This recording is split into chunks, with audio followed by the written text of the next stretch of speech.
বন্ধু কিশোরগঞ্জ এলাকার বাপ ভাইরা, জানি না কার বাবা নাই গো, জানি না কার মা নাই। বাজান রে, দুনিয়ায় যার বাবা নাই তার মতন বড় অভাবী আর কেউ নেই। দুনিয়ায় যার মা নাই রে, তার মতন বড় দুঃখী আর কেউ নেই। আরে বন্ধু, দুনিয়ায় নানাবিধ স্বার্থের মধ্যে আঘাত পড়লে আমরা জিয়েরা ভূতেরা ছেলে মেয়েরা অনেক সময় মা বাবাকে ভুলে যাই, কিন্তু মা বাপ কোনো দিন তোমার আমারে ভোলে না। বাইরে জানা নাই কার মা মারা গেছে, জানা নাই কার বাবা মারা গেছে, কার জানি মা কবর দিকে কান্দে আর ডাক দিয়ে বলে, ছেলে মেয়েরে মা ভুলে গেলি রে, আমাগো জন্য একটু কান্নাকাটি করলি না।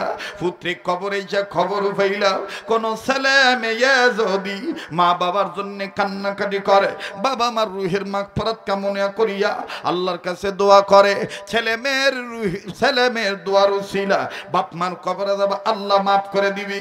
আরে ভরার দিয়ে ঈদগাহ মাঠ আগত আমার বাপ ভাইরা, কেন তুমি আমি মা বাবার জন্য কাঁদবো না?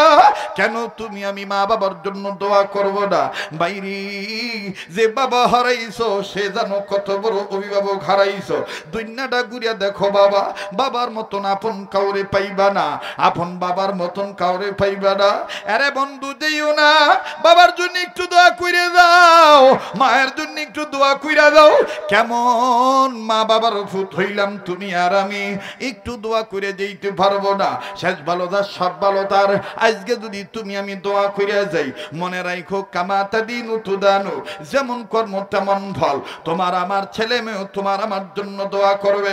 এতক্ষণ বুঝে থাকলেন বাজান, আর এই কয়েকটা মিনিট 10-15 মিনিটের মধ্যেই কথা ফিনিশিং দিয়ে আমি দোয়া করে বিদায় হব। তবে 2-3 মিনিট, সর্বোচ্চ 5-7 মিনিট একটা উদাহরণ আমি দিয়া বলতে চাই। দুনিয়ায় যার বাবা নেই তার মতন বড় অভিভাবক আর কেউ নেই।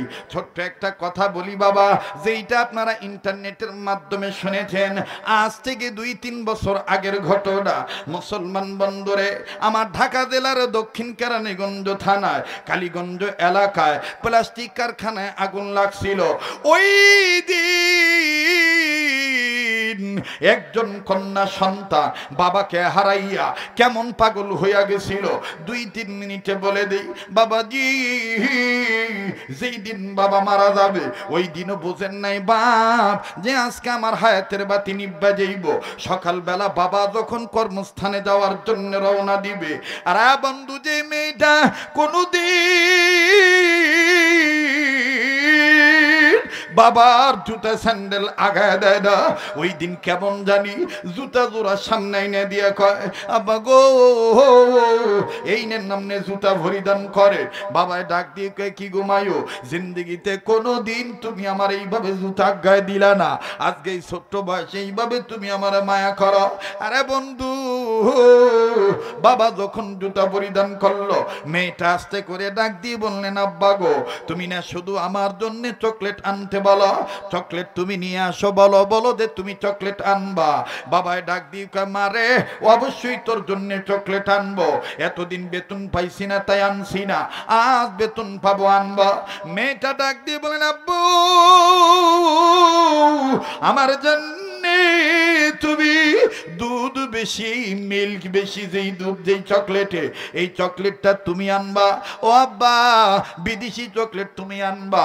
হঠাৎ করে মা ডাক দিয়ে কয়, আইনো গো আইনো, আমার যে লেগে চকলেট আইলো, যে আজকে তোমার যেই খেদমত করলো, জুতা তোমার গায়ে দিল, অবাজান জুতাটা পরিধান কইরা মেয়ের কপালে চুমা দিয়া যখন বাড়ির গেট থেকে বের হওয়ার জন্য রওনা দিয়েছে, আবার পিছন দিক দিয়া যাইয়া মেয়েটা জড়াজড়ি বলে, বাবা গো তুমি আমার জন্য চকলেট আনবা, কয়টা বাজে আসবা বলো না আব্বা।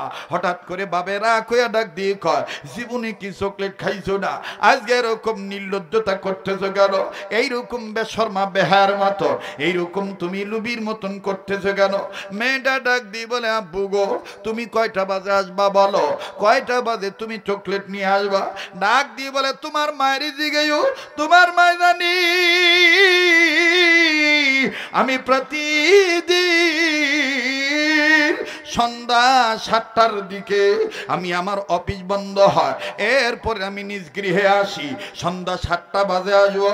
মেয়েটা আমার বন্ধুগণ ঘড়ির কাঁটা চিনে, ছোট্ট মেয়ে।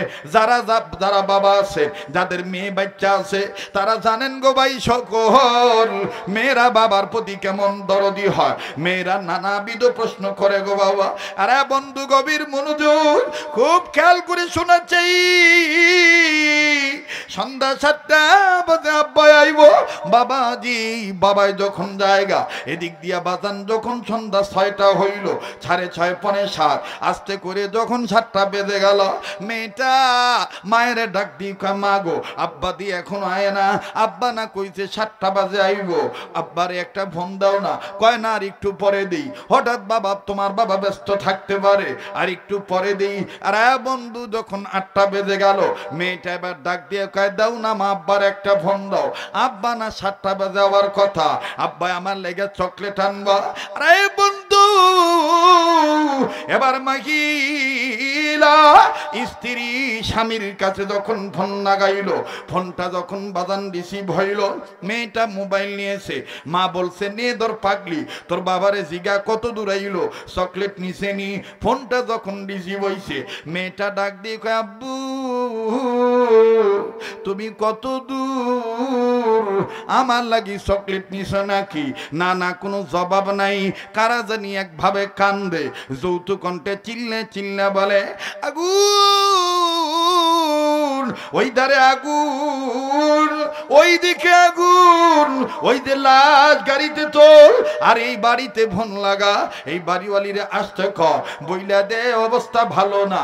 মেয়েটা মোবাইলটা নিয়ে মায়ের কয়, মা গো আব্বাই দি কথা বলে না, কে জানি বলতেছে আগুন লাগছে, দেখো দি আব্বার কোনো সমস্যা হইল নাকি। আরে বন্ধু, মহিলা যখন মোবাইলটা নিল, হঠাৎ করে লোক সকল ডাক দিয়ে বলতেছে, বইনে রে তুমি কি জানো নাই আমাদের কালীগঞ্জের প্লাস্টিক কারখানায় আগুন লাগছে। সন্ধ্যার পরেই অনেক আহত নিহত দুর্ঘটনা ঘটার কারণে অনেক মানুষ মারা গেছে। ডাক দিয়ে বলে, আমার বাচ্চার আব্বুর খবর কি? ডাক দিয়ে বলে, বোন রে অবস্থা তেমন ভালো না রে বোন, কথা বলতে পারে না, বার ইউনিট হাসপাতালে নেওয়া হচ্ছে। আয়ো বোন, বাচ্চারে নিয়ে আসো, হাসপাতালে নিয়ে আসো। আরে বন্ধু, স্ত্রীর হাত থেকে মোবাইল পড়ে গেছে, আর দেওয়ালের সাথে মাথাটা টাকাইয়া ডাক দিয়ে বলে, আল্লাহ কি হইল গো আল্লাহ, সকালে দেখলাম কি, আর সন্ধ্যাবেলায় খবর পাইলাম কি। আরে কিশোরগঞ্জের মায়েরা, বরার দিয়ে এলাকার বাপ ভাইরা, কার হায়াতের বাতি কখন নিভে যাবে কেউ জানতে পারি না রে বাবা, কেউ বুঝতে পারি না। এই জন্য জীবনের শেষ বয়ান মনে করে বয়ান করছি।